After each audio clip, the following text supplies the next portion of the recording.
No, it has to be about myself. And she All right. like, Thank you very much. I appreciate this. I won't try to make it last too long because I can't. I've been a plagiarist most of my life until I committed plagiarism. It happened my junior year of high school when my journalistic English teacher, Mr. Shannon, broke us up into a group to create a flyer honoring veterans for Veterans Day.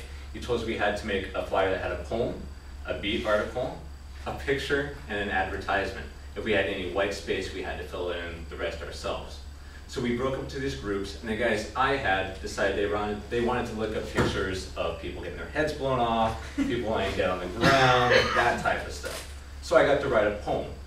And I tried to do the best that I could, because when veterans read it, I wanted them to see the words thank you. I wanted them to read it and feel like a student actually knew what they had gone through, and that a student actually appreciated everything they had done. So we got it all done, we put everything together, handed it in to my journalism teacher, and he gave me a 0 for plagiarism. I approached him, I said, Mr. Shannon, I didn't do this. I mean, I did the work, but I didn't copy it, I didn't take it from anyone else, and my group backed me up on that.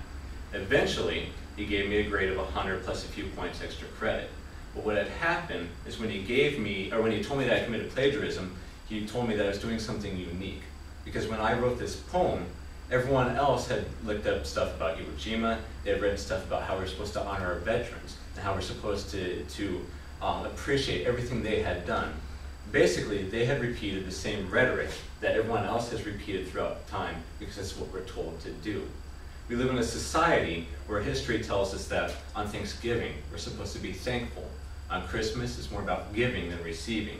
And on any other holiday, we have these traditions that we're supposed to uphold and adhere to.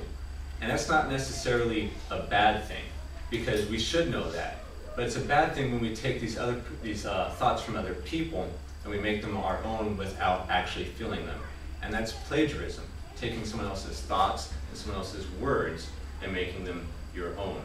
So when Mr. Shannon accused me of plagiarism, he actually set me free, because I realized that I had created something so unique and so original that it could only be from someone else. And then I forgot what I was going to say next. I could do take 2. No, I can't take 2, but I'm going to keep going anyway.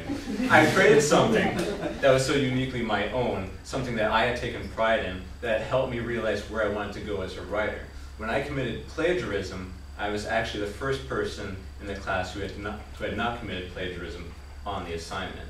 And that is where I'm headed now with communications, because I want to write. I want to do things that are a little bit different than the way everyone else has done something. When I study, I look for different ways to do it. So by committing plagiarism, I'd actually done something for myself.